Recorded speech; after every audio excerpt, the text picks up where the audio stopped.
Hey my friends, Shailene here. Welcome to my channel. In this video, I wanted to share with you 3 artistic practices that have really helped me over the years in my own art journey.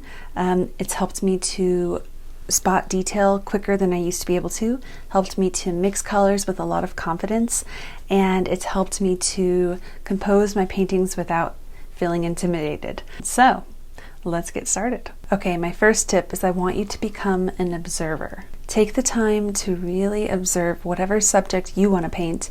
For me, that's flowers, but it can be landscapes, it can be portraits, buildings.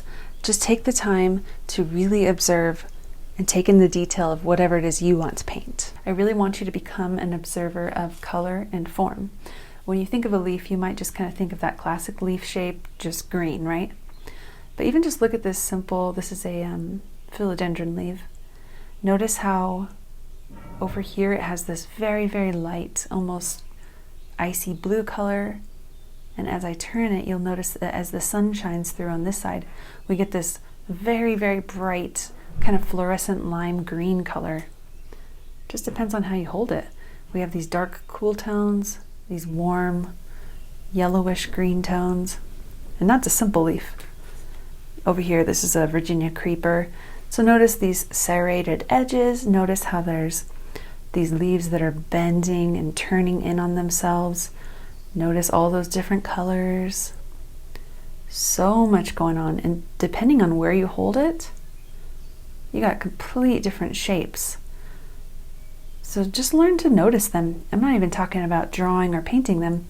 Just noticing is really going to help you when it comes to creating your own paintings. Same goes with florals. I mean, this is a kind of a complex looking flower, this geranium, but notice the way it looks when it's pointed away from you, when it's facing straight up, when it's, dead on facing you.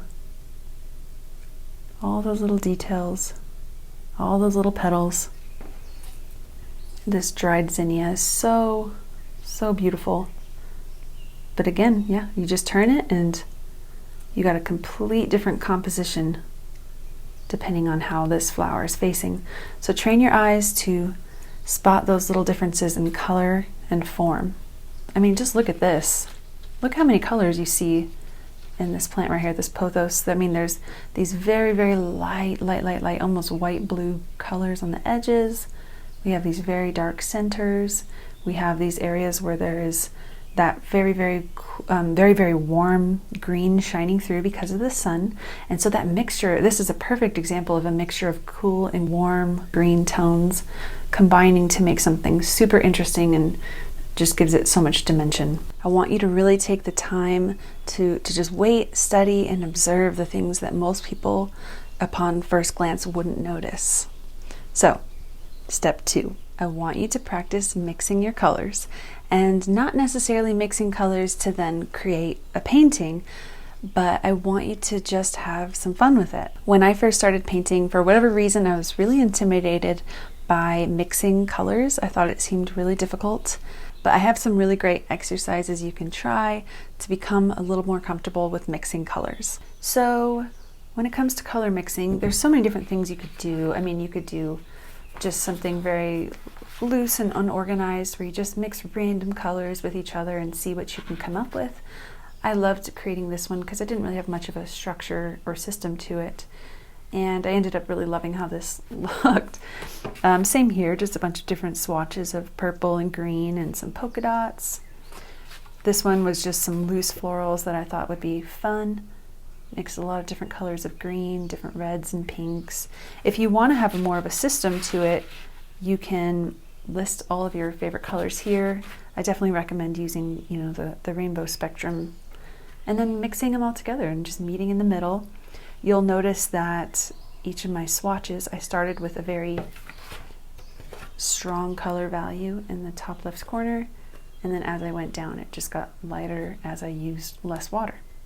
So experiment with it, have fun, and see what you can come up with. Last, I want you to get really good at drawing. So go find yourself a sketchbook you love, some micron pens, some pencils, whatever it is you love. I can link some of my personal favorites down below, but I want you to fill that book with drawings page by page. So I have a sketchbook here filled with all kinds of different flower drawings. My goal has been to become so practiced at drawing different types of flowers and leaves that I wouldn't actually even need references anymore. And nowhere near there yet. I definitely still need references from time to time, but it's my goal. All sunflowers.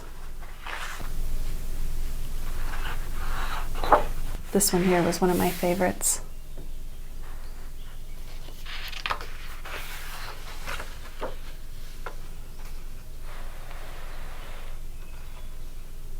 If you're wanting to grow in your own drawing skills and your composition skills, I think that doing something like a month-long drawing challenge could be really, really helpful for you. I'm actually about to host a 31-day paint or draw or create every single day that's going to be all around botanicals. And I did a challenge like this back in 2017, painting every day for 31 days, and it was so good for me. So I really wanted to try it again. And I wanted to invite you along. No matter when you're watching this, you can just jump in whenever. And if you are feeling like drawing would be a really helpful thing for you to practice right now, then I want you to try and do 31 days of drawing these botanical prompts if you want to do botanicals. But whatever you want to do, it doesn't have to be this prompt. You can choose your own. But I want you to just stick to a challenge, really prioritize art and creation, because I found that when I did that challenge, it helped me to learn to prioritize art in a way that I hadn't before. So let's do it. So I hope you found these tips helpful. They were certainly helpful for me.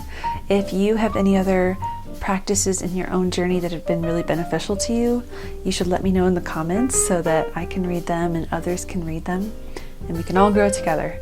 So if you enjoyed this, give it a thumbs up. See you in my next video. Mwah. Bye. I feel like I have to sneeze. I have allergies.